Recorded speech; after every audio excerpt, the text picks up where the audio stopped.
Vejdete do místnosti.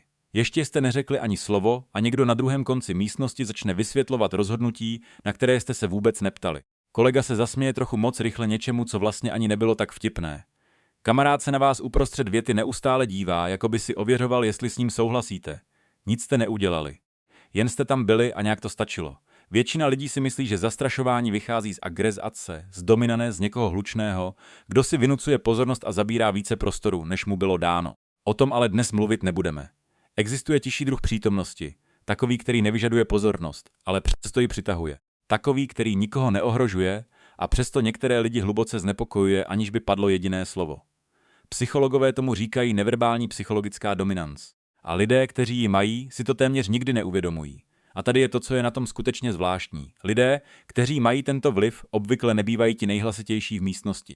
Často jsou to ti, kteří se uvnitř cítí neviditelní, kteří o sobě pochybují více, než si kdokoliv v jejich okolí uvědomuje a kteří se diví, proč je někdy tak těžké navázat s někým spojení.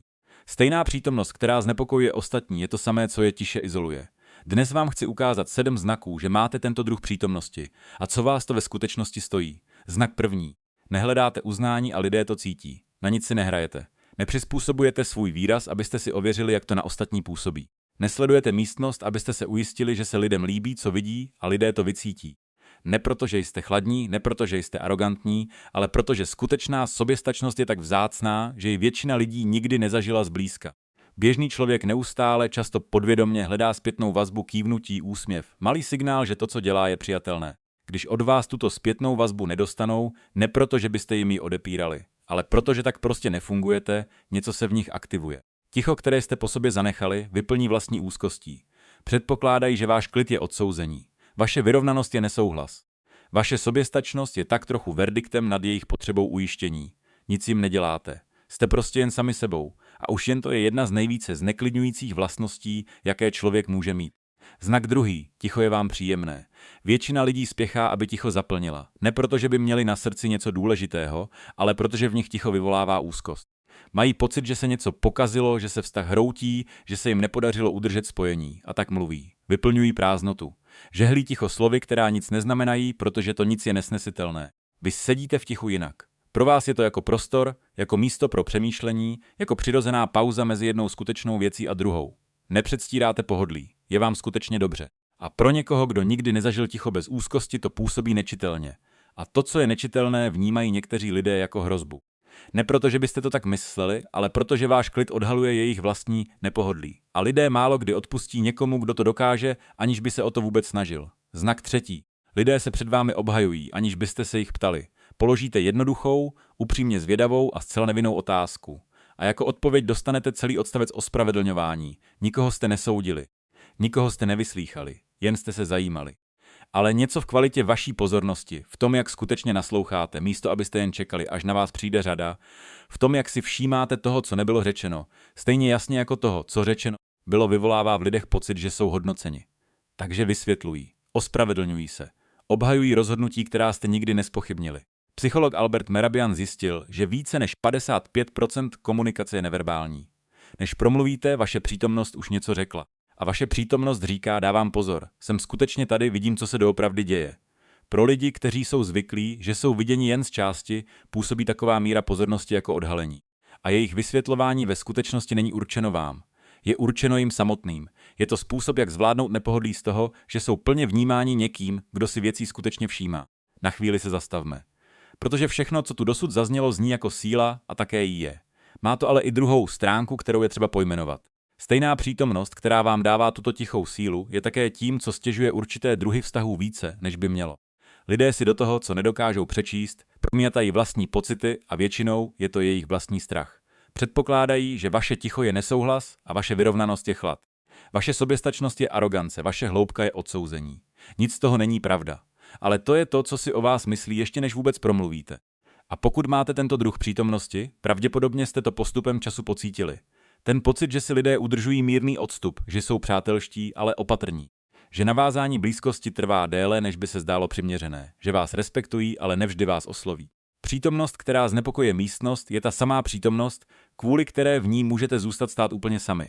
Znak čtvrtý, neuhýbáte pohledem jako první. Není to gesto moci, není to projev dominance.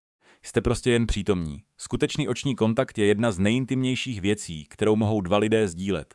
Říká jsem tady, vidím tě a nikam neodcházím. Pro někoho, komu nevadí jít do hloubky, je to prostě spojení. Pro někoho, kdo není zvyklý na to, že je plně vnímán, je to zdrcující. A tak odvrátí zrak. A pak si uvědomí, že vy jste to neudělali.